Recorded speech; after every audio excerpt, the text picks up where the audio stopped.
Hello students, मैं ब्रिजेश यादव और मैं जो इस वीडियो लेक्चर में आप सभी के लिए लाया हूँ न्यूमेरिकल प्रश्न को, क्योंकि अभी तक हमने जो है फर्स्ट चैप्टर को जो है समाप्त कर चुके हैं और पहला चैप्टर हमारा समाप्त हो चुका है। इसलिए हम लोग जो है पहले चैप्टर का जो न्यूमेरिकल है उसको सॉल्व करेंगे और इस वीडियो लेक्चर में आपको जो है सबसे पहले हम प्रश्न लिए हैं 1.3, क्योंकि इसके पहले वाला जो प्रश्न है 1.2 और 1.1 जो है उसको हम लोग पार्ट 7 में सॉल्व कर चुके हैं। ठीक है, इसलिए हम लोग जो है 1.3 से यहाँ से सॉल्व कर रहे हैं। अगर आपको उसको देखना है तो आप पार्ट 7 जा करके देख सकते हैं। तो सबसे पहले इस प्रश्न को देखते हैं और इसको हल करते हैं कि ये प्रश्न क्या कह रहा है। ठीक है, तो चलिए हम लोग शुरू करते हैं। सबसे पहले यहाँ पे दिया है, कह रहा है कि जांच द्वारा सुनिश्चित कीजिए कि, ठीक है, जांच द्वारा सुनिश्चित कीजिए कि K E square upon G M E into M P विमाहीन है। ठीक है, और कह रहा है कि भौतिक नियतांकों की सारणी देखकर इस अनुपात का मान ज्ञात कीजिए। और यह अनुपात क्या बताता है, यह हमें जो है बताना है। मतलब कि इसमें कुल कितने प्रश्न है, इसमें 3 प्रश्न आपको दिए हैं एक ही प्रश्न में। सबसे पहले तो ये आपको सिद्ध करना कि ये क्या है, ये विमाहीन है। ठीक है, दूसरे उसके बाद से क्या करना है, आपको जो है ये इसका मान निकालना है। तो हम लोग केस 1 लेते हैं। ठीक है, केस 1। और केस 1 में सबसे पहले ये दिया है, ठीक है, दिया है क्या, तो K E square upon G M E into M P. ठीक है, यहाँ पे आप देख रहे हैं कि ये के क्या है, तो आप ध्यान रखिए, हम लोग पढ़े हुए हैं के जो है यहाँ पर के बराबर है, ये कूलाम नियतांक है। क्या है, कूलाम नियतांक। ठीक है, के क्या है, तो कूलाम नियतांक है। और ई क्या है, तो ई यहाँ पे इलेक्ट्रॉन है, ई इलेक्ट्रॉन है। और एम ई क्या है, तो ये इलेक्ट्रॉन का द्रव्यमान है, इलेक्ट्रॉन का द्रव्यमान। ठीक है, और तो एमपी क्या है, तो ये प्रोटॉन का द्रव्यमान है, प्रोटॉन का द्रव्यमान। ठीक है, और जी क्या है, तो गुरुत्वीय नियतांक है, गुरुत्वीय नियतांक। ठीक है, ये हम लोग जो है जानते हैं।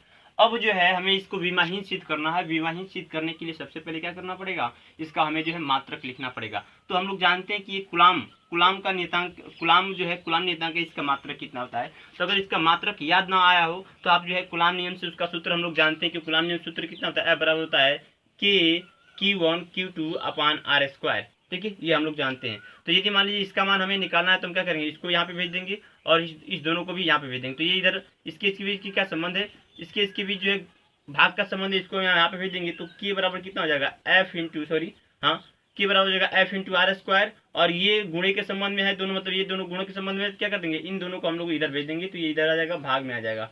ठीक है, चूंकि हमें क्या करना है, के का मात्रक निकालना है। तो ये बल है तो बल का मात्रक न्यूटन होता है, ये दूरी है तो ये मीटर हो जाएगा, और ये आर का स्क्वायर है तो मीटर का स्क्वायर हो जाएगा। ये क्या है, कूलाम है। और ये भी क्या, मतलब कि आवेश है तो ये कूलाम हो जाएगा, ये भी आवेश है तो ये कूलाम हो जाएगा, तो कूलाम का स्क्वायर। मतलब कि इसका मात्रक कितना होता है, इसके का मात्रक होता है न्यूटन मीटर स्क्वायर प्रति कूलाम स्क्वायर। ठीक है, उसी प्रकार हमें यहाँ पे अब इलेक्ट्रॉन है, और इलेक्ट्रॉन के आवेश कितने होते हैं, तो भाई उसके इलेक्ट्रॉन के आवेश जो है जो मात्रक होता है वो कूलाम होता है। तो इसके लिए हम कूलाम का उपयोग करेंगे। ठीक है, तो इसका जो मात्रक होगा उसको हम लोग कूलाम लिखेंगे, इसका मात्रक हम क्या लिखेंगे, न्यूटन मीटर प्रति कूलाम स्क्वायर लिखेंगे। इसका मात्रक, द्रव्यमान का मात्रक कितना होता है, केजी होता है।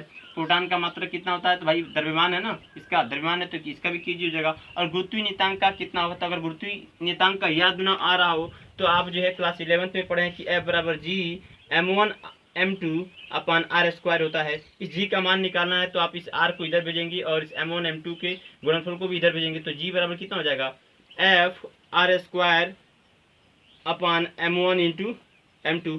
ठीक है, अब यहाँ पे जो है ये F क्या है, तो F बल है तो बल का मात्रक न्यूटन हो जाएगा, और ये R दूरी है तो मीटर स्क्वायर हो जाएगा, और ये केजी क्या हो जाएगा, केजी का स्क्वायर। तो यहाँ पे जी का मात्रक आप देख रहे हैं क्या है, न्यूटन मीटर स्क्वायर प्रति केजी का स्क्वायर। तो यहाँ पे न्यूटन मीटर स्क्वायर प्रति केजी का स्क्वायर हम लोग जो है रख सकते हैं। अब हम क्या करते हैं, इन सबका मान यहाँ पे रखते हैं, इसको हम लोग इक्वेशन 1 मान लेते हैं, और इस इक्वेशन 1 में हम इन सबका मान जो है रखते हैं और उसको हल करते हैं। ठीक है, तो यहाँ पे लिखते हैं समीकरण 1 से समीकरण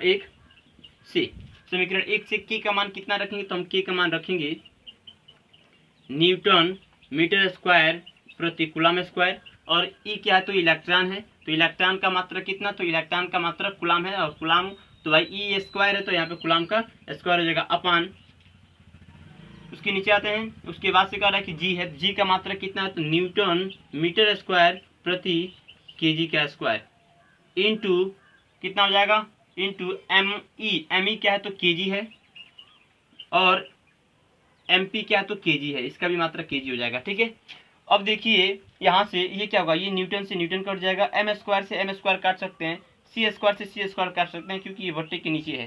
ठीक है, केजी स्क्वायर से क्या होगा, एक केजी स्क्वायर हो जाएगा, तो केजी स्क्वायर से केजी स्क्वायर कट जाएगा। इसका क्या मिल रहा है हमें, एक मिल रहा है, मतलब इसके पास कोई भी मात्रक नहीं है।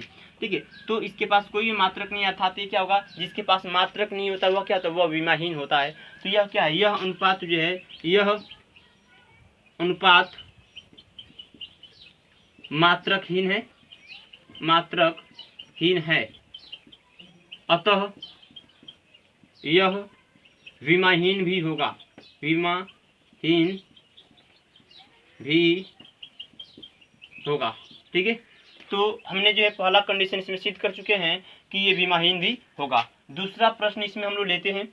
ठीक है, इसमें दूसरा कह रहा है कि भौतिक नियतांकों की सारणी देकर इस अनुपात का मान ज्ञात कीजिए। अब भौतिक नियतांकों की सारणी देकर क्या करना है, इस अनुपात का हमें जो है इस मान ज्ञात करना है। तो केस 2 लेते हैं। ठीक है, केस 2, ठीक है, केस 2, और केस 2 में कह रहा है कि हमें क्या करना है, नियतांक का मान निकालना है। क्या कर रहा है, मतलब कि इसका मान K E square upon G M E into M P का मान।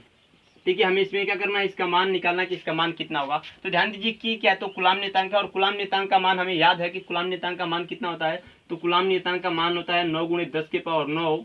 इलेक्ट्रॉन का मान कितना होता है, तो इलेक्ट्रॉन का मान होता है 1.6 × 10⁻−19 कूलाम। ठीक है, और ये कितना होता है, तो भाई इसका अगर मात्रक लिखना हो तो हम लोग मात्रक तो यहाँ पे लिखे हुए हैं। ठीक है, तो हम लोग यहाँ पे न्यूटन मीटर स्क्वायर प्रति कूलाम का स्क्वायर लिख सकते हैं, ये हो गया।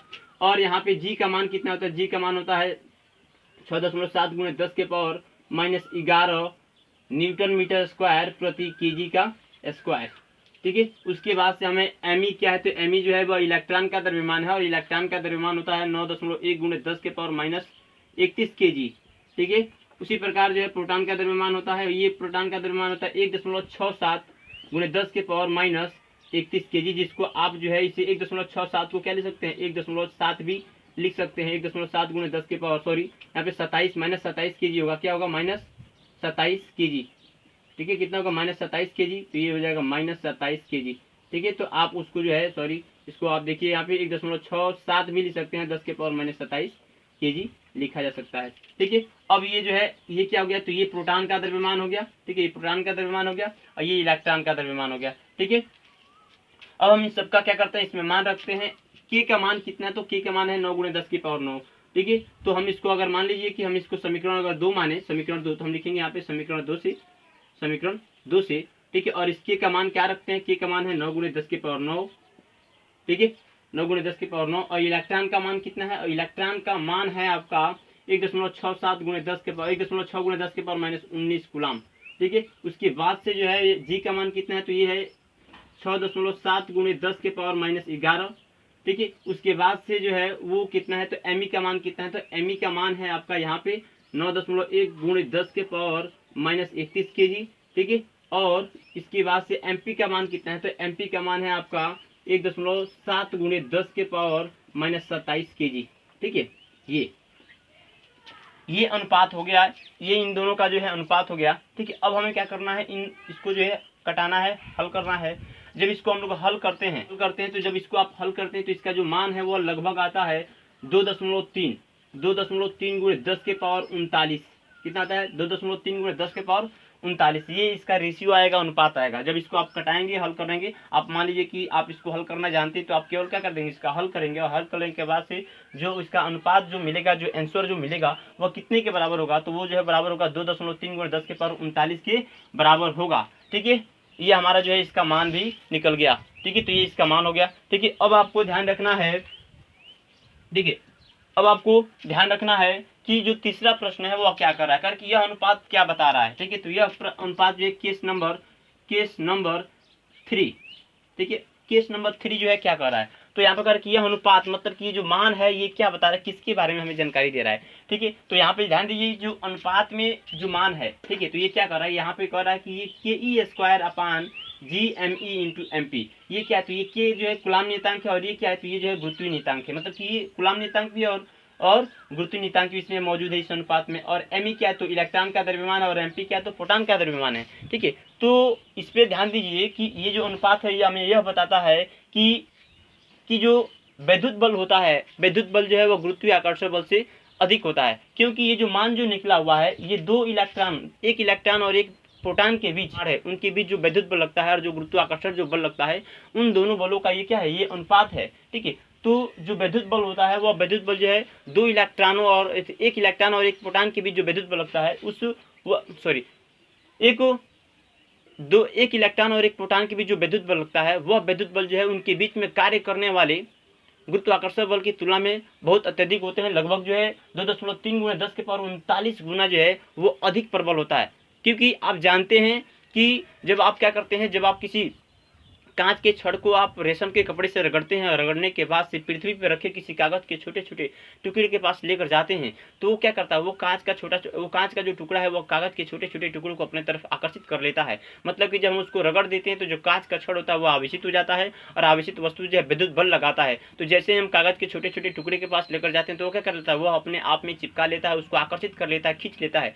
जबकि वो कागज कहाँ पे रखा गया है, पृथ्वी पे रखा गया, और पृथ्वी क्या किया, उस पर अपना गुरुत्वाकर्षण बल जो है नीचे की तरफ लगाया हुआ है, उसको खींच के जो है रखा हुआ है, गुरुत्वाकर्षण बल से बांध कर रखा हुआ है। परंतु जब हम उसको रगड़ के कांच के छड़ को रगड़ के उसके पास लेकर जाते हैं तो वो क्या करता है, कांच का छड़ जो है उसको ऊपर की तरफ उठा लेता है, अपने में चिपका लेता है। अर्थात यहाँ पे विद्युत बल क्या है, वो गुरुत्वाकर्षण बल की तुलना में अत्यधिक प्रबल है। तो यह अनुपात जो है हमें क्या बताता है, यह अनुपात हमें यह बताता है कि विद्युत बल जो है वह क्या आता है, विद्युत बल जो है वह गुरुत्वाकर्षण की तुलना में बहुत अत्यधिक प्रबल होता है। तो यहाँ पे लिखते हैं